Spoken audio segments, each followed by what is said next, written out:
Kita langsung kepada kitab hikamnya Ibn Athaillah As-Sakandari. Kita sampai kepada hikmah yang ke-257. Berkata Imam Ibn Athaillah As-Sakandari rahimahullah ta'ala, nafa'anallahu bihi wa bi ulumihi wa bi ulumi masyaikhihi fi daraini, amin. Al-fikratu, fikrah, merenung. Fikrah itu merenung. Fikrah itu bukan ngelamun, merenung. Merenung menggunakan akal kita, itu fikrah.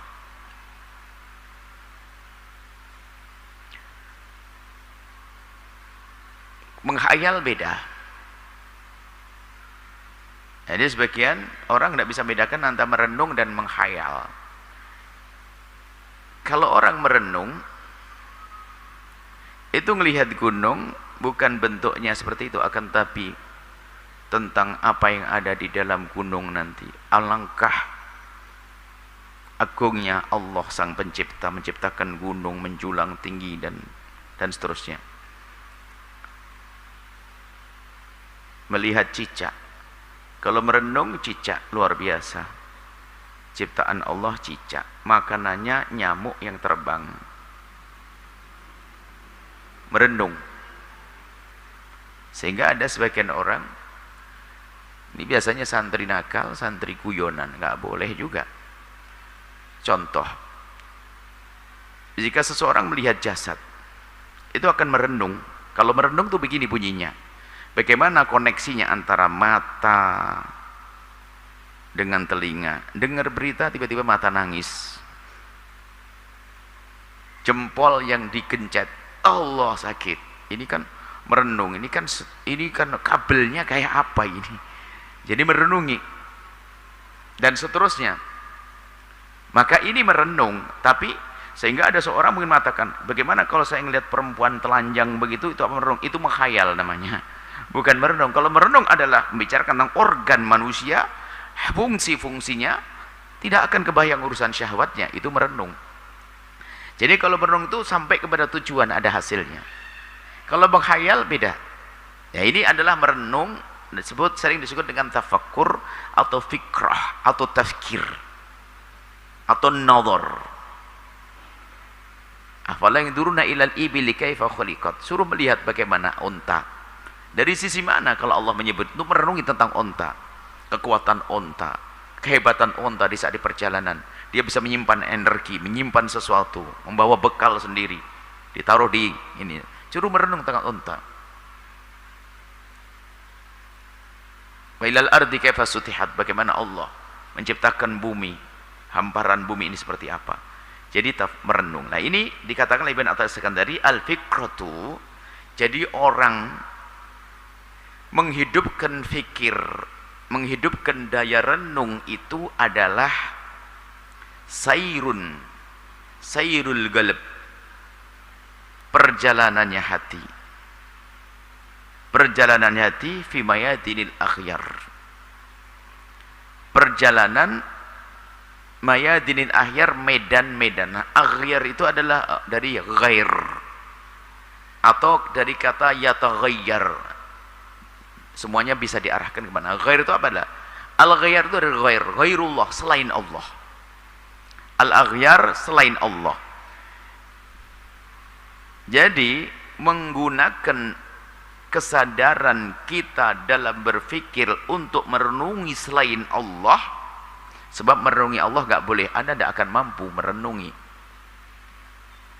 Kita merenungi Allah, tafakkur fi dzatillah, Anda merenung tentang zat Allah gak akan mampu, sebab Allah adalah sang pencipta dan akal kita adalah ciptaan Allah. Yang boleh kita merenungi tentang sifat-sifat Allah Maha Kuasa, dan kemahakuasaan Allah itu sebetulnya tafakkur tentang makhluk Allah, kemahakuasaan Allah dalam menciptakan ini, kasih sayang Allah terhadap hambanya dan sebagainya. Jadi kembalinya kepada makhluk. Kalau kepada zat Allah nggak akan mampu kita menjangkau dengan akal kita untuk merenungi zat Allah.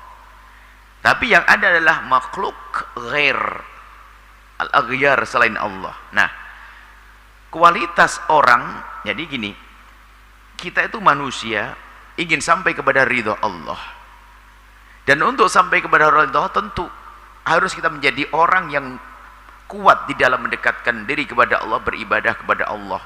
Dan beribadah kepada Allah tentunya adalah dengan keimanan. Yang tidak iman nggak mungkin beribadah kepada Allah. Dan untuk bisa punya keimanan harus dibangun dengan apa? Dengan kesadaran akan sesuatu yang disaksikan, dilihat, dirasakan, yang menguatkan imannya. Maka untuk bisa menyadari ini perlu namanya tafakkur. Sehingga orang sudah beriman di saat melihat satu contoh, maka di saat kasih dua contoh akan menjadi lebih kuat imannya. Sehingga orang sudah beriman. Hari ini Anda beriman, kemudian setelah Anda menghidupkan renungan Anda melihat ciptaan Allah, semesta ini, semakin kuat iman Anda tentang kemahakuasaan Allah, tentang kehebatan Al-Quran, tentang kehebatan ciptaan Allah. Maka disitulah akan tambah kuat iman Anda. Nah, Imam Ibn Atha As-Sakandari ingin membawa kita untuk berjalan menuju ridho Allah. Dimulai dari ini, kayak mengulas. Ayo kembali hidupkan renunganmu tentang apapun yang ada di sekitarmu. Sehingga jika renunganmu itu adalah renungan yang serius dan benar, maka ketahuilah renunganmu terhadap makhluk Allah itu akan menghantarkan engkau menjadi kenal Allah. Dan kita tidak akan kenal Allah kecuali kita mengenali makhluknya. Sehingga merenungi dalam diri kita sendiri. Merenungi dalam diri kita. Jadi ada dua pembahasan ya tentang mengenal Allah. Kalau orang ahli akidah sama ahli tasawuf ini mirip-mirip modelnya, cuman beda. Kalau ahli akidah itu untuk membangun keimanan, bagaimana kita meyakini adanya Allah sama menggunakan akalnya. Bahwa seperti yang kita sering hadirkan, pulpen ini ada yang membuat. Yakin ada yang membuat. Biarpun kita tidak melihat. Lah, kita meyakini padahal kita tidak melihat, itu menggunakan akal kita. Kalau ada orang berkata pulpen ini terjadi dengan sendirinya, Anda spontan mengatakan dia gila. Mustahil Quran ini pulpen ini terjadi dengan dirinya. Padahal karena biarpun Anda tidak melihat pabriknya di mana, Anda tahu di mana dibuat. Enggak tahu pabriknya di mana, yang buat siapa, seperti acara, Anda enggak tahu. Tapi kenapa Anda yakin betul bahasanya Anda yang buat? Itu menggunakan akal. Tadi waktu Anda melihat pulpen biasa saja, ini pulpen untuk menulis, kan begitu fungsi untuk menulis. Bentuknya pulpen panjang seperti itu, namanya khayal. Tapi kalau Anda merenung, pulpen ini ada tujuannya, dibuat begini untuk menulis. Berarti ada yang membuat. Sebab kalau yang membuat ini tidak ngerti untuk menulis, mungkin ujungnya bukan pena lagi, dikasih pisau untuk nusuk. Berarti yang buat ini manusia, yang dia merencanakan pembuatannya, dikasih tinta dan sebagainya. Berarti ada yang membuat. Nggak mungkin dengan sendirinya. Ini kan ahli akidah, pakar akidah, untuk sampai kepada keyakinan bahwa pulpen ini harus ada yang membuat. Kalau ada yang mengatakan pulpen tidak ada yang membuat, pasti gila dia. Ada orang mengatakan, coba Anda percaya ada satu orang di pojok kampung sana pakai imamah atau pakai kacamata tebal, katanya dia pakar, mengatakan saya punya pulpen ajaib. Maksudnya gimana? Pulpen itu terbentuk dengan sendirinya. Tidak ada di dunia ini pulpen kayak ini. Ini pulpen saya terjadi dengan sendirinya. Mungkin langsung Anda mengatakan, wah ini orang lantur nih, sakit otak dia. Karena Anda mau tidak mau meyakini bahasanya ini ada yang buat. Termasuk, mohon maaf,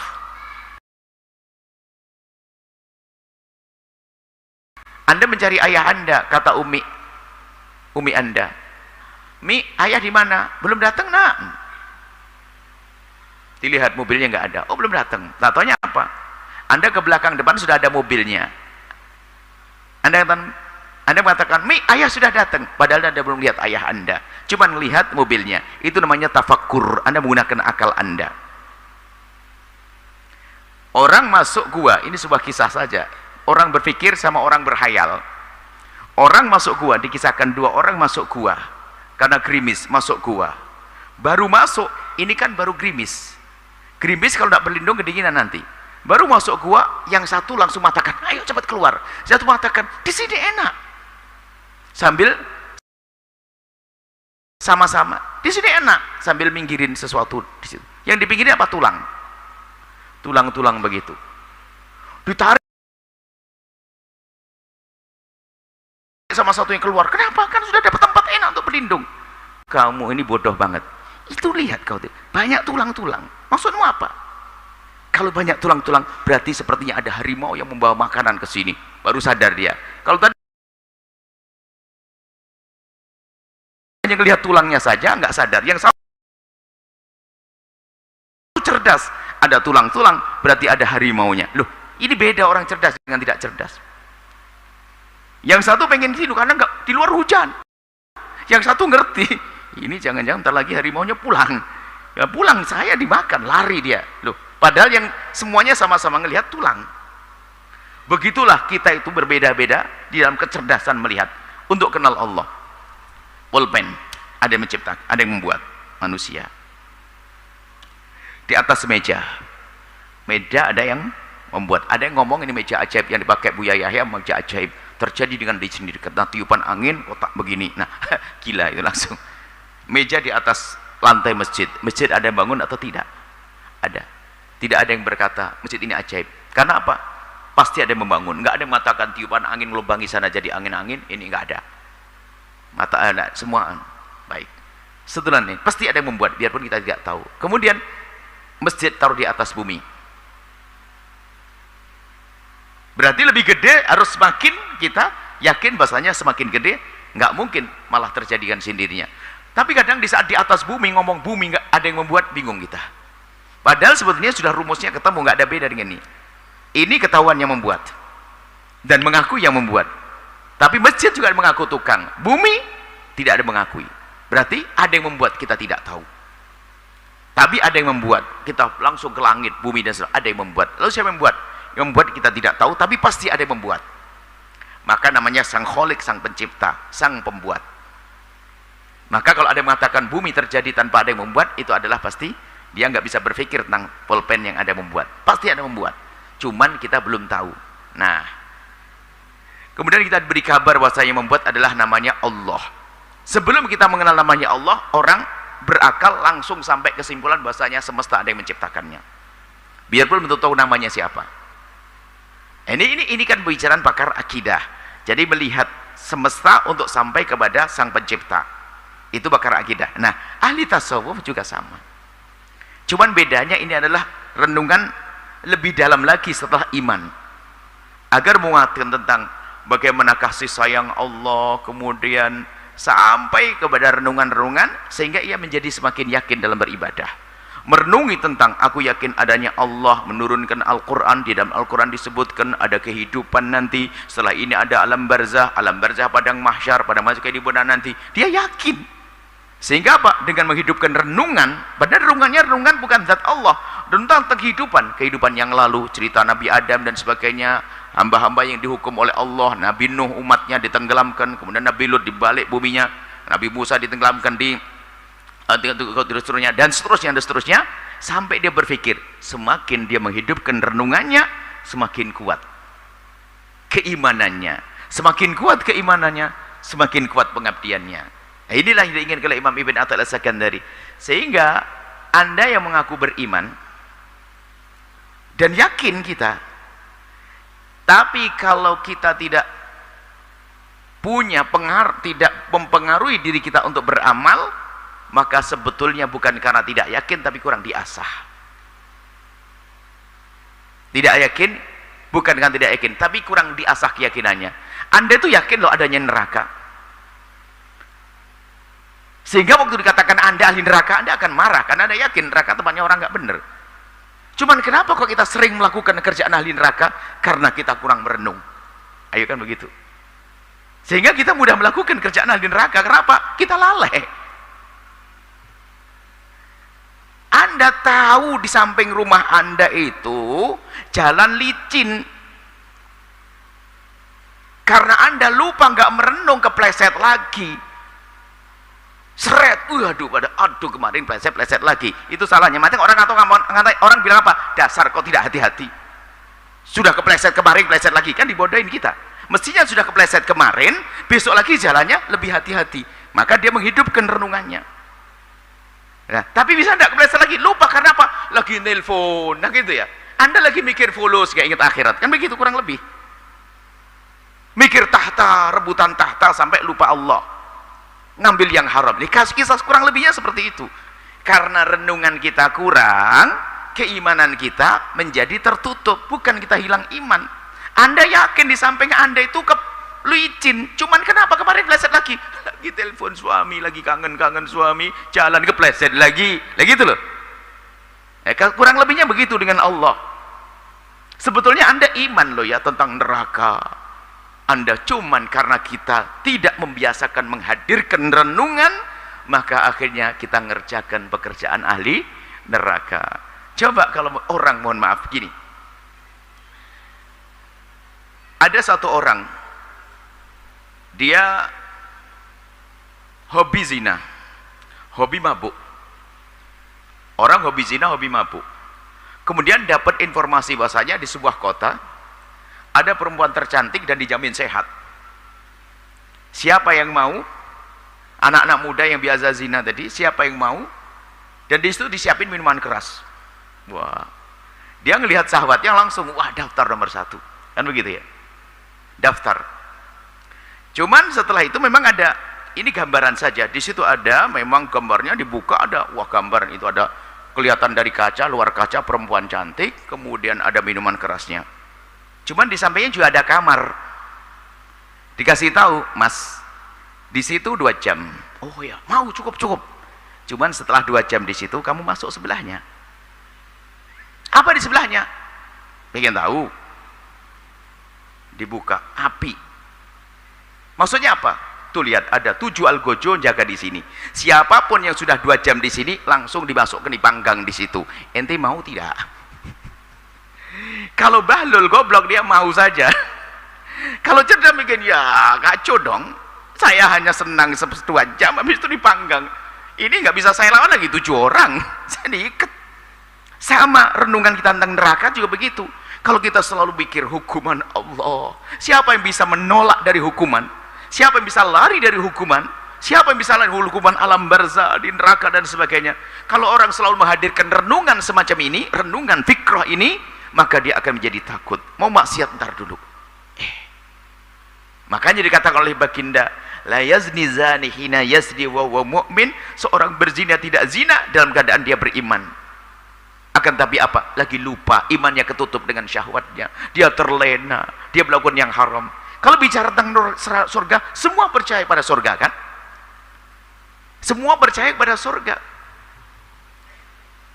Cuman kalau kita biarpun percaya pada surga, di saat lupa suruh sholat susah. Sederhana sebenarnya kalau menghadirkan renungan itu membantu sekali. Sehingga dikatakan oleh qadiyat tafakkur sa'ati khairun ibadatis sanah. Kalau kita bertafakur sesaat itu lebih bagus daripada ibadah setahun. Imam Hasan Basri mengatakan tafakur sa'ati khairun min qiyamil lail. Kalau orang menghidupkan renungan sesaat lebih bagus daripada bangun malam. Merenung itu penting. Kenapa kok Anda marah-marah sama istri Anda yang melahirkan 7 anak Anda ini? Mestinya mikir dong. Oh dia salah. Dari manusia bisa salah. Kenapa tidak saya kasih maaf biar lebih indah setelah itu? Kenapa kok saya sampai mukul dia dan sebagainya? Karena dia tidak merenung. Maka melakukan kejahatan. Nah, merenung kadang-kadang menjadikan reda. Kalau Imam Ghazali ngajak merenung, misalnya ada orang mencaci Anda, mengolok Anda, kata Imam Ghazali, coba, apa yang menjadikan Anda harus marah-marah, membalas dan sebagainya? Coba, kalau ada orang mencaci Anda, tinggal Anda pikir, apakah Anda seperti yang diomongkan? Anda katakan, oh tidak, dia mencaci saya padahal saya tidak seperti dia. Ya sudah, selagi Anda tidak seperti yang diomongkan, alhamdulillah, selesai. Wong tidak seperti dia, kok kenapa pusing? Dia ngomong aku begini-begini, yang penting aku tidak kayak itu kan, selesai. Atau yang kedua, memang kamu sejelek yang diomongkan. Lah, memang kamu jelek, ngapain juga marah? Terus jadi ternyata menghadirkan renungan itu menjadikan orang itu hidupnya benar dengan pasangan, dengan keluarga. Orang mukul saudara akan nyesal setelah itu. Orang mengambil miliknya saudara.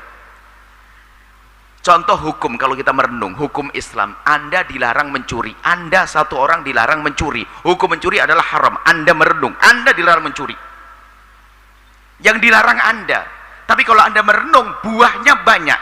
Karena apa? Anda dilarang mencuri miliknya orang banyak.